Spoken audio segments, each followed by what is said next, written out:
Hey everyone, welcome back to the Mark Loeffler Experience. We got another great show here for you today. We got our good friend Andrew Trubetta. He's come to share his wisdom again. We had him on early COVID. We're talking about Bill 184 when that came out, and that's one of our most watched videos. So I know that we've had a bunch of you requesting information on, what's going on with the Landlord Tenant board and what's going on with a whole bunch of that stuff. So I just figured, I'm not the expert. Why don't we get the expert in and we'll have a chat. Everyone, we're so close to 1,000 subscribers. We're at like 960. So if you haven't subscribed, smash the subscribe button, click the like button for the YouTube algorithm, and then great people like Andrew will keep coming on the show. Right? Yeah, why not? Absolutely. Yeah, sure. Of course. Yeah. All right, so Andrew, let's. Obviously, one of the biggest things for everybody is still like non-payment of rent, right? Yeah. So how's that looking right now in basically the world we're playing in? Well, the reality of things are, if a tenant's not paying rent for a multitude of reasons, I have about 247 active matters for N4s right now, which is traditionally high from what I typically have. I typically have about 80. So because of COVID, we're seeing still a vast amount of people in that. Yeah, a black backlog? Yeah, significant backlog, right? So the actual, I would say with some confidence, COVID hasn't really changed the scheme of how many people are not paying their rent because of CERB and a host of other things. But the reality of it is you can't actually get into court at all, right? So I have applications that were made in the beginning of March, some in February. The earliest, non-payment of rent that I have is from December of 2019. So we're looking with current scheme of things, you're looking about longer, between 6 months to 9 to 10. If you're in Toronto, a year, maybe even longer than that. Wow. So if you have a degradation of the tenancy with your tenant, and either it goes to infighting or legitimately they cannot pay their rent or they're squatting on the property, whatever it may be, you're looking at a significant period of time, right? So people typically get political when it gets into that conversation for non-payment of rent, but it doesn't really necessarily have to be a political issue. It's simply you can't actually get into court, and if that's the issue, it's not a political one. It's simply the court is not operating, or the tribunal is not operating the way it should be, because they're on slow capacity. There's even rumors that things will be closed up again because of a second wave. So it's extremely concerning. But at this point in time, you're still considering quite a large spike in wait time. So it's still a big problem right now. Okay, so is there any alternatives? Like, I know that there's people out there who, I don't know what end it is, but they can go out and they can file for arrears and get a credit, put it against their credit already before going to any N4 or anything like that. And I've heard that's helping in some cases. Is that, what is that? Yeah, so there are some people moving over to traditional credit bureaus or going forward to, go to typically to collections, and that's always been a thing. If that is an option for you, I would recommend it, because sometimes it's simply a letter from a creditor to a tenant can incentivize them to actually pay you back. This is in such situations where, the person actually can pay or just needs some help, money managing.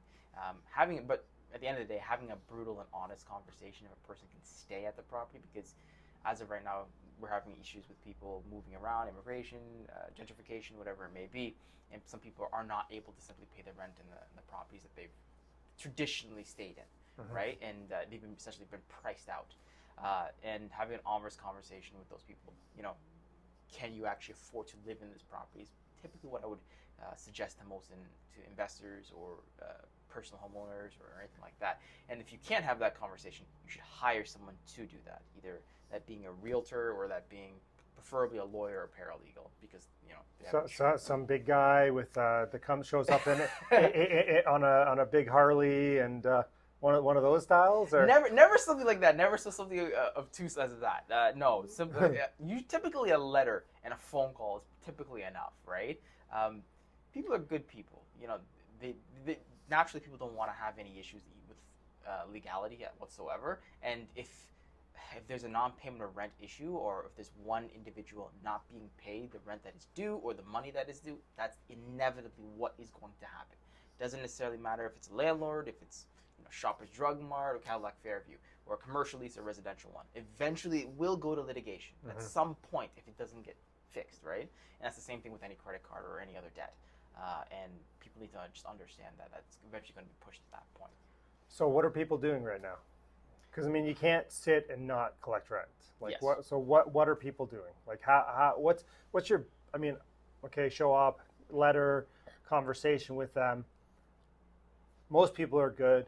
What about the people who aren't good? What about the people like we've seen on social media?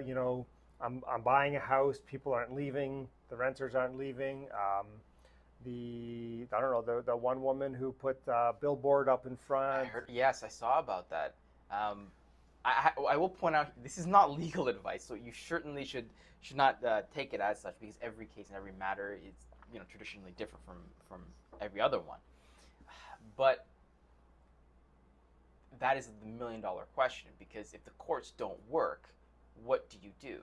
And that pushes people to a dangerous area where they're just doing whatever they can to have someone removed. And you see that in the case of the woman placing those billboards up. If she was my client, I would have told her in the beginning, don't do that, because when that does go to litigation, that's not going to be a good look. But I understand her. I understand her desperation. So you're seeing a lot of traditional landlords simply just handing over N12s and moving into the properties, either using it for family or having their kids move out from school, because they're no longer needing residence, and moving into those properties if they do own them, because they're just so burned on the idea of having a tenant because of the non-payment of rent, or because of the issues with damage to the property, whatever it may be. And that does traditionally happen. If an investor or a landlord gets significantly damaged or burned by a particular tenant, but now you're just having it happen every day because of non-payment, or if someone's so afraid about their personal well-being because of a tenant or something like that. So it happens quite often these days. Fair enough. Yeah.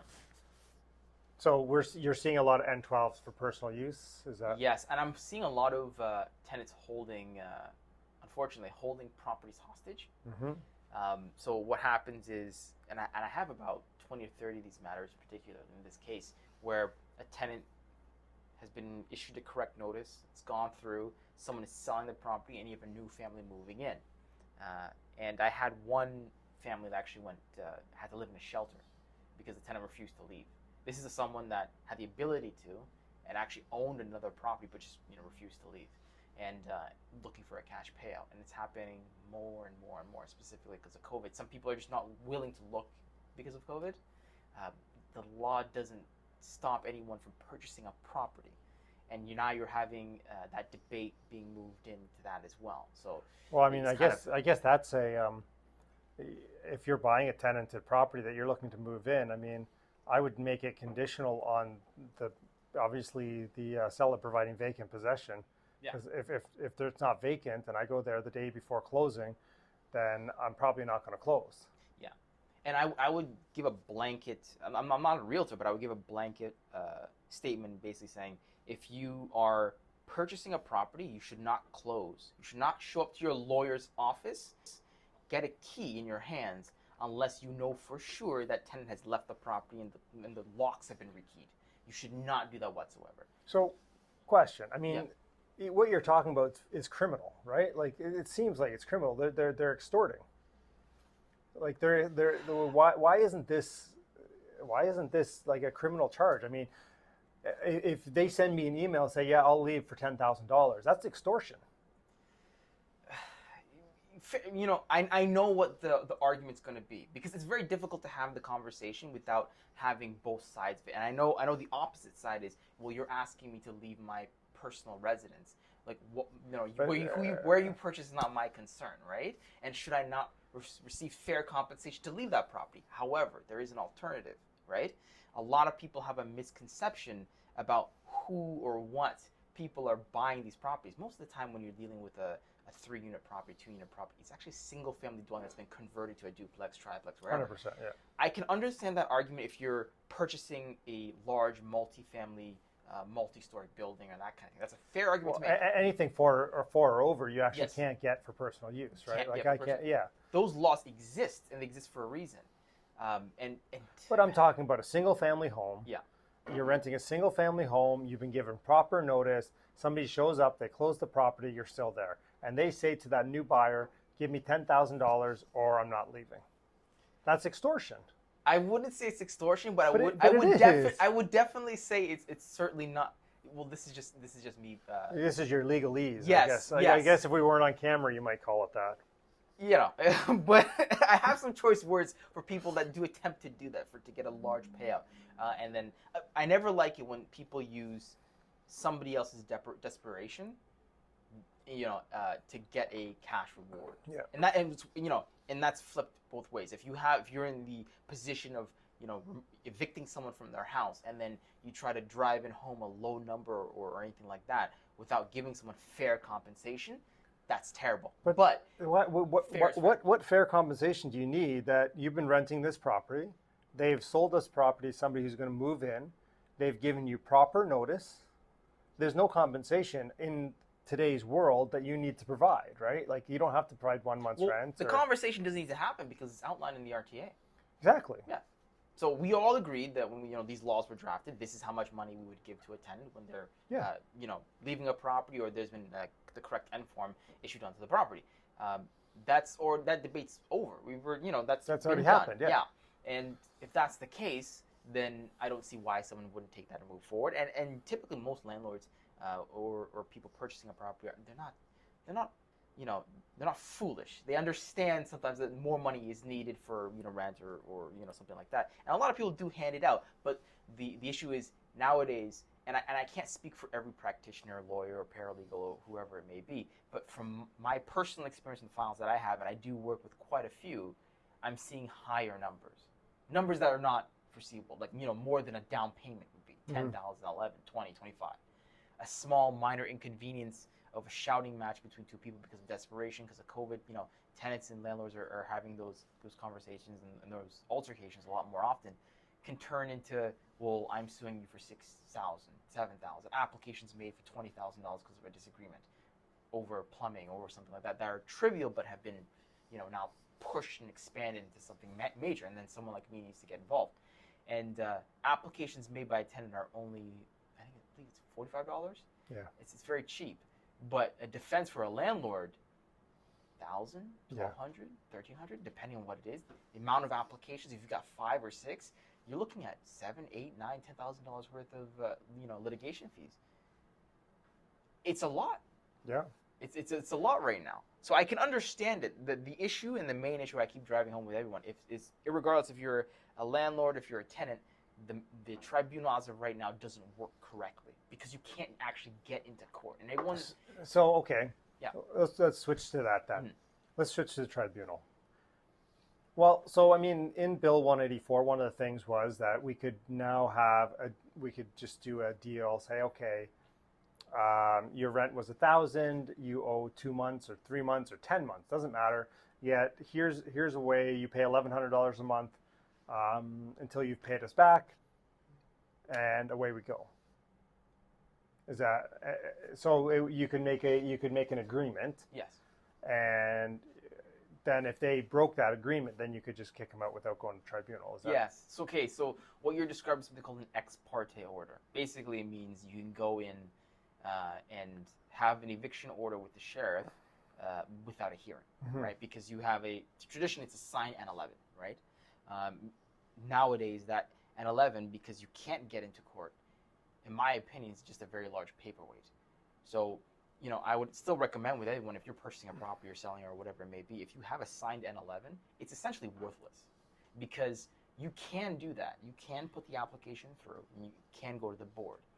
However, if for whatever reason the tenant doesn't know about let's say you have a disagreement and you apply, it goes through, it still has to get in front of a chairperson physically. By then, it's already 3 to 4 months or 5 months. Then they have to sign it and stamp it. Then it gets back to you, which takes another 3 to 4 weeks, okay? And then once you get it, you take it to the sheriff. Sheriff takes another 2 or 3 weeks. by the time you get to that point, in most places in Ontario, especially if you're in the GTA, and if you're watching this, you typically are, if any tenant simply requests something called a stay, which is clearly written on the sheriff's order, it gets approved. For any reason, it just gets approved. So you have to go to court anyway, and you've wasted 5 to 6 months on this entire endeavor.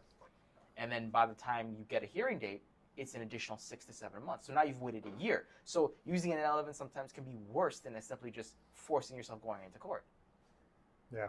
So it's you're stuck in a rock and a hard place. There's you know, and I would still tell you at that point, if you have any issue with a tenant, you should probably be hiring a paralegal or a lawyer at that point, because the avenues to take these days are extremely difficult for a regular person to go through, or even a landlord, or someone even knowledgeable, or a property manager. I get a lot of calls from property managers these days because they don't know exactly what to do. Yep. It's getting harder and harder out there. So why isn't the landlord tenant board going virtual? Everybody's like, I mean, everybody's doing Zoom and whatever. Like, I mean, how many of these need to actually be in person? It can't just be on the phone. Because the problem is always accessibility. No. Okay. That's actually not the problem, because people have been doing telephone hearings for a very, very long time. The issue is far worse than that. Okay. The issue is there's not enough people currently working at the landlord tenant board. That's the problem. So if you're conservative, liberal, whoever you voted for, it doesn't necessarily matter, because the issue was long before COVID. The landlord tenant board doesn't have enough clerks, doesn't have enough chair people, doesn't have enough litigators, doesn't have enough staff, doesn't have enough legal aid, has, you know, probably about 20% of what it should have, right? So you've got dockets happening, if you're inside Toronto, certain areas, it's Tuesdays, Wednesdays, and Thursdays, and they're jam-packed. So you're getting 60 to 100 matters per day, every day, and they work incredibly slow. So many times you go to court and you can't even, or you negotiate your matter and you can't even get heard because the previous matter was longer than it should have been, and then you have to come for a different day. You got to wait another couple of months. There's just not enough judges. You'll walk into the landlord tenant board and there's entire courtrooms not being used because there's not enough people to service those areas. So the problem's not actually, telephone hearings, because if they're currently doing telephone hearings, they're currently using Microsoft Teams, which they just ran off to. The small claims court is currently having the same type of issue, but they've made a lot of inroads on that, and people to manpower to service all of this. So how do they do that? How do they fix that? I mean, hire people, or are they out there? Or? I would say call your local MP, because the landlord tenant was being investigated by the Ombudsman General's office before COVID because it wasn't working. Yeah. It just wasn't, and anyone that tells you that it was either a liar or a fool. It's just not. Or both. Yeah, right. So it never worked. Well, it did work at one point well, but now it just doesn't. And you're currently dealing with a significant amount of wait times, and that's the issue. It's the wait time that's the issue, specifically for landlords, because there wouldn't be too much of an issue these days if people could just get into court. Yeah. Right. A lot of people don't get upset because they're denied. They get upset because they can't have their issue serviced. Their day in court. Yes, and then that's what pushes people into desperation, which causes people to do illegal evictions or lockouts and all these other things. It's because they just can't get into court. Which I would definitely not recommend to do those things. The fines are ridiculous these days. Yeah, don't do it. Yeah, don't do it. It's I think you're dealing with hundreds of thousands of dollars these days, right? Yeah. So so it's, you got to be careful. You can't do such things. But I still understand it when you're dealing with $30,000, $40,000, $50,000, $60,000 in non-payment of rent, or someone squatting on the property, or drugs being used on the property, and you can't get into court. I had a matter in East Hamilton where a tenant, and this is one I wanted to highlight with you, Mark. It was an investor that I was working with. The tenant that was living in the property had 4 machine guns in the house, large assault rifles, and had $250,000 worth of heroin. The hearing happened on March 5th, so during COVID. And we had... That's before COVID. Well, yeah, just about, right? That's when it was supposed to happen. It got pushed. From there, it got moved into May, during COVID. And we had to request something called an early request. So basically, because of extenuating circumstances, I put an application in to try to push it home to get into the court, because you're dealing with, significant issue. Out of those applications made, there were only 12 evictions granted during COVID due to extenuating circumstances. Mine was one of them. This gentleman had weaponry in the property. He was actually arrested, but his girlfriend at the time was not arrested. Naturally, you still wouldn't want that person living inside the property for obvious reasons. Still dealing drugs, still dealing with weaponry and firearms. And it took until June, I think 20th, for me to actually get into court. Okay? By the time that was completed, the eviction happened yesterday. Wow. So imagine the landlord who's living upstairs. Oh, wow. Having this happen on the first floor, freaking out every single day, calls every single day. The neighbors all being extremely highly aware of what's going on, all calling the newspapers, calling the city, the newspapers calling him, asking what's going on with your property, why are the police raiding the property, and so much attention on him, and he's got kids, he's got family, and all these other things, and you can't even get into court when there's someone with guns in your house, right? And, you're sharing sharing a driveway with this person. Illegal guns or like actually? No, yeah, illegal assault rifles. And that person was removed, but the other tenants were still in the building. Yeah.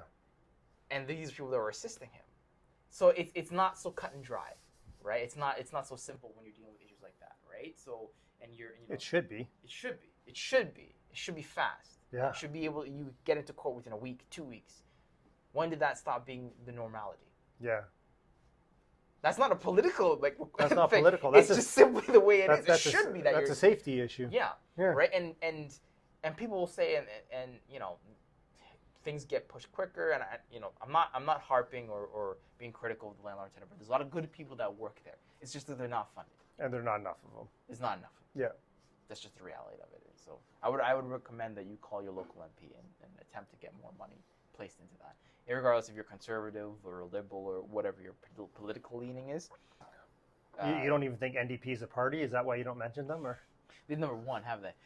So not that they've won provincially. Yeah, they've won provincially. Anyways, we're not going down that road.